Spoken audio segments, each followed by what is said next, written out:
Manifesto contra o Libertine. Introdução. Observa-se internautas libertários comentando sobre tópicos diversos acerca do libertarianismo. O estranhamento, pois, se intensifica quando percebe-se que os agentes da ação supracitada são adolescentes, e não crianças, mas que a idade mental permanece como a das últimas. Em tese, o discernimento entre o que chama-se comumente de bom senso é nulo.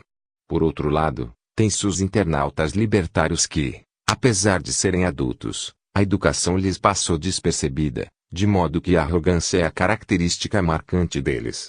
Ambos os lados despertam afastamento das pessoas para com o movimento libertário. A mitologia, por exemplo, explica a fascinação que o arquétipo do puera eternus, jovem eterno, exerce sobre a humanidade e que, por isso mesmo, se torna conteúdo inerente às mais diferentes discussões. Contudo, são os teóricos da psicologia quem analisam a relação do indivíduo puer com o arquétipo, explicitando, assim, a real dimensão desse arquétipo na sociedade. As impressões humanas influenciaram as narrativas mitológicas de modo a criar a figura P. Eternus, a qual pode equiparar-se ao personagem libertine presente no libertarianismo, uma vez que ambos personificam uma índole matura. No presente artigo, reconhece-se a cultura, isto é, as relações humanas, como fator primordial para moldar o pensamento humano e, adentrando no libertarianismo per se, descentralizar a noção de Estado como uma instituição legítima. Modificar a cultura significa, sobretudo, saber lidar com empecilhos existentes no meio, no caso referido, o arquétipo do P. Eternus.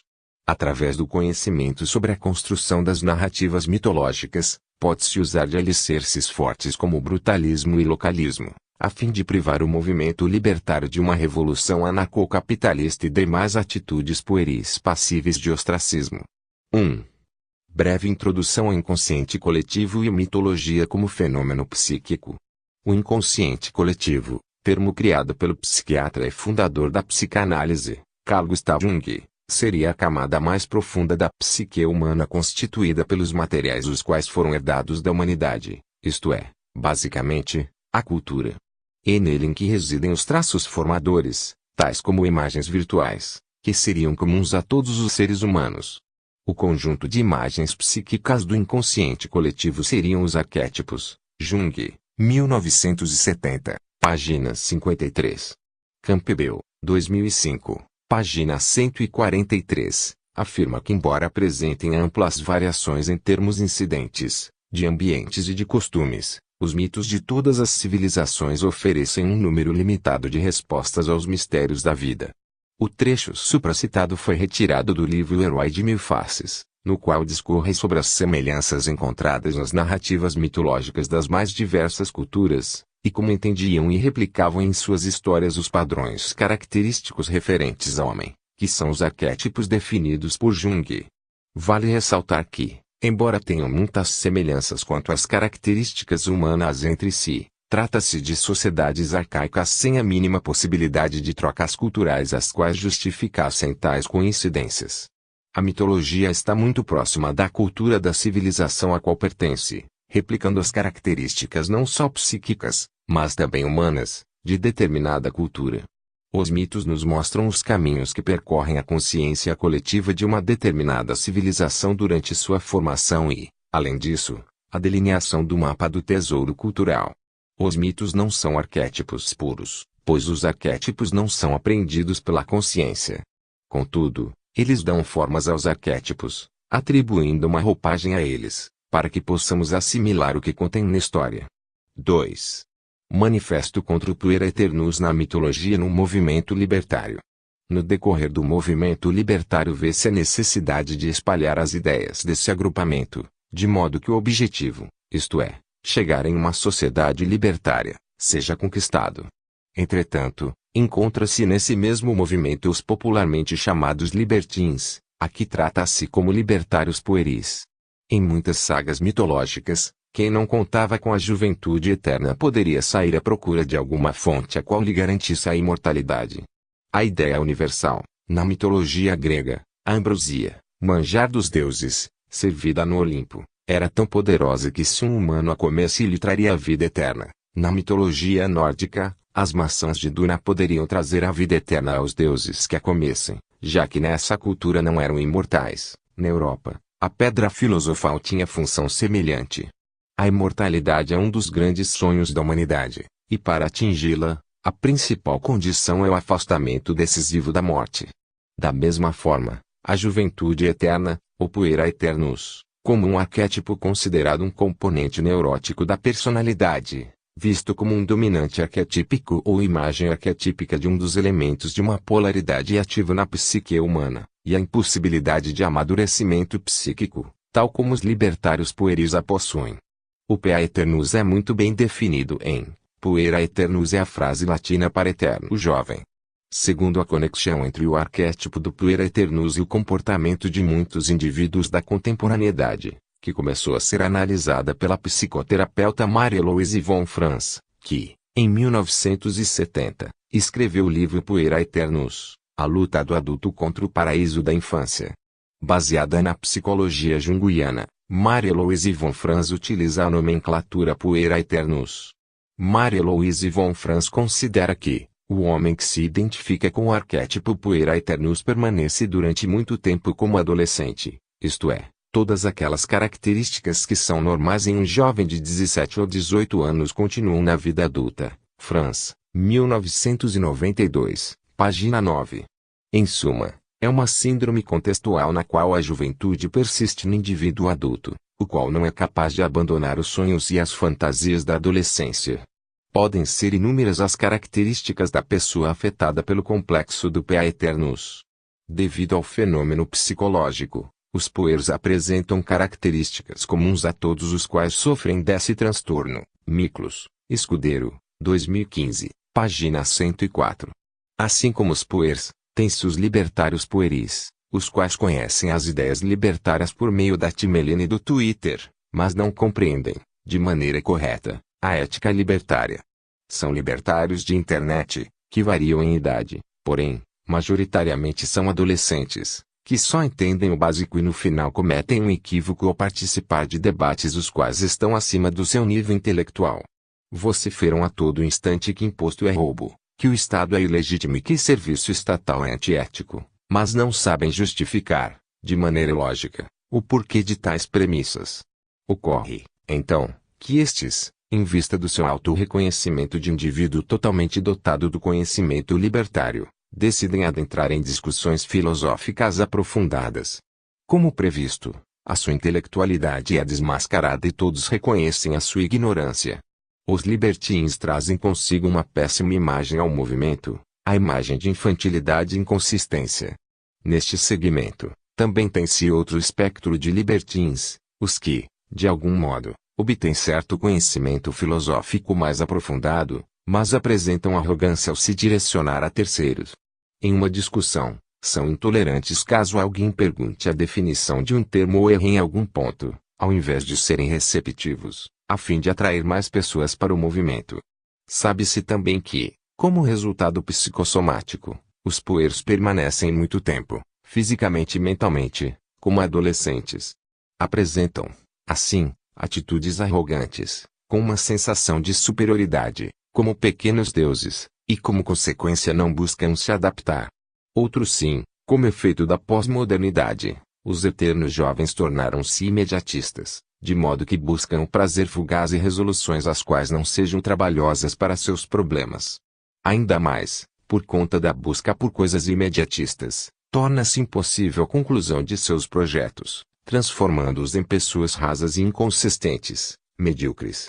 Os puers são sonhadores que não conseguem cruzar a fronteira da imaginação para a realidade. Nesse sentido, pode-se fazer um paralelo entre o fenômeno do eterno jovem e o libertário pueril. Este último, por sua vez, comumente ingressa no movimento, porém, permanece em um nível muito raso de conhecimento, ou, age com demasiada arrogância, dificultando a criação de laços interpessoais, traço típico dos relacionamentos na pós-modernidade, que é definida por Bauman como bênçãos ambíguas. Oscilam entre o sonho e o pesadelo, e não há como determinar quando um se transforma no outro. Na maior parte do tempo, esses dois avatares coabitam embora em diferentes níveis de consciência. No líquido cenário da vida moderna, Os relacionamentos talvez sejam os representantes mais comuns, agudos, perturbadores e profundamente sentidos da ambivalência. É por isso que podemos garantir que se encontram tão firmemente no cerne das atenções dos modernos e líquidos indivíduos por decreto, e no topo de sua agenda existencial. Bauman, 2004, página 10.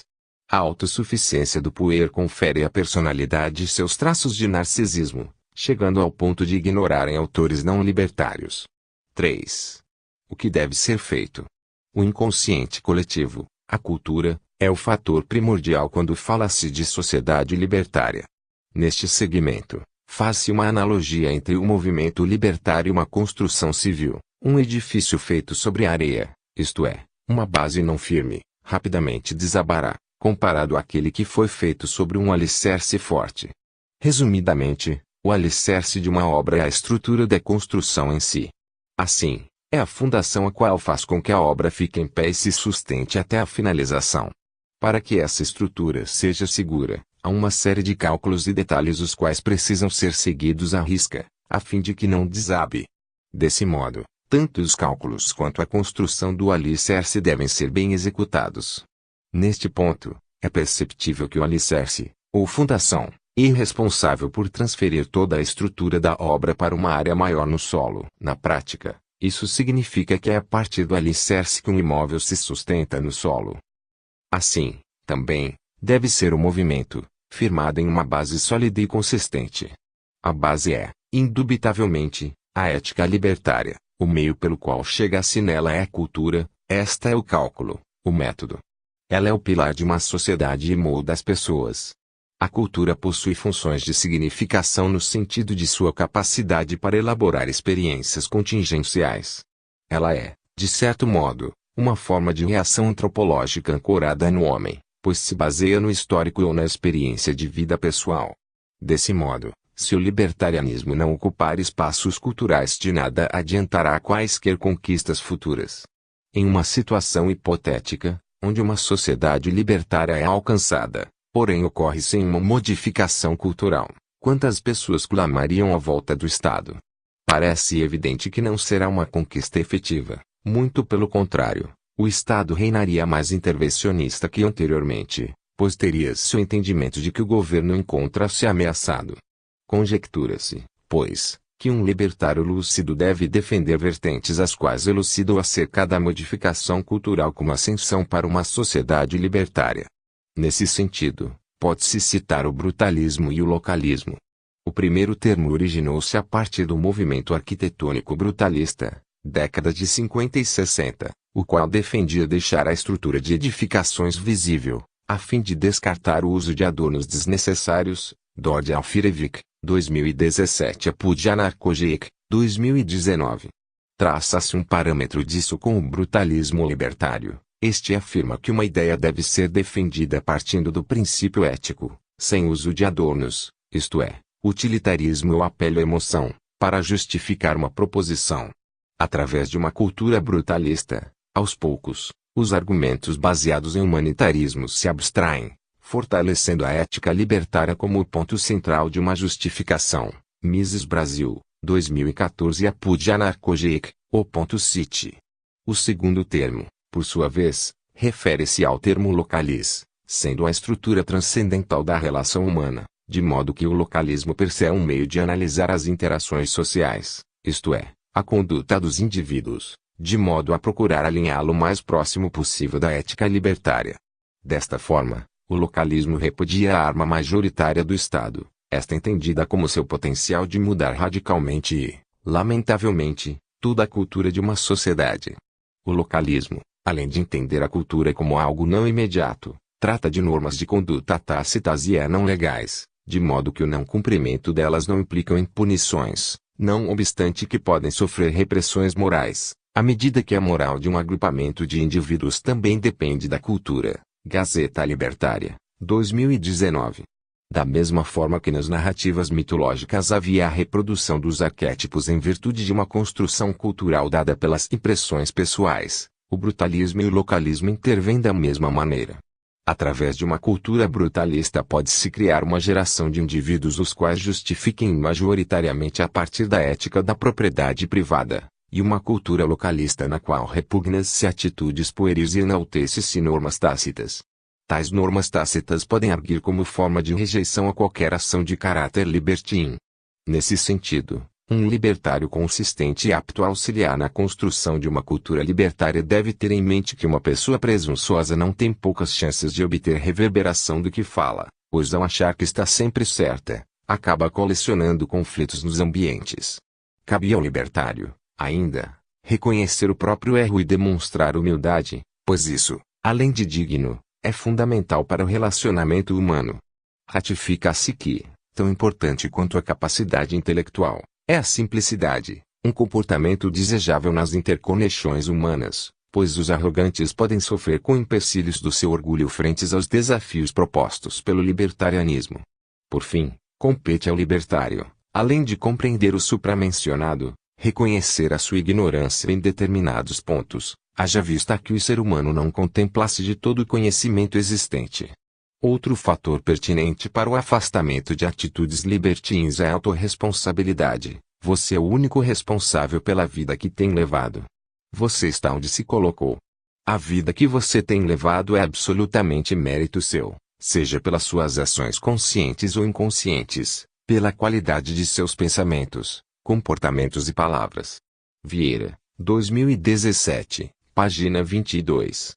Ainda, concerne aos libertários o entendimento de que a modificação da cultura é a única base forte, não arenosa, para a ascensão de uma sociedade libertária. Todas as tentativas de revolução anarcocapitalista poderão, talvez, ser bem-sucedidas, não obstante de forma transitória.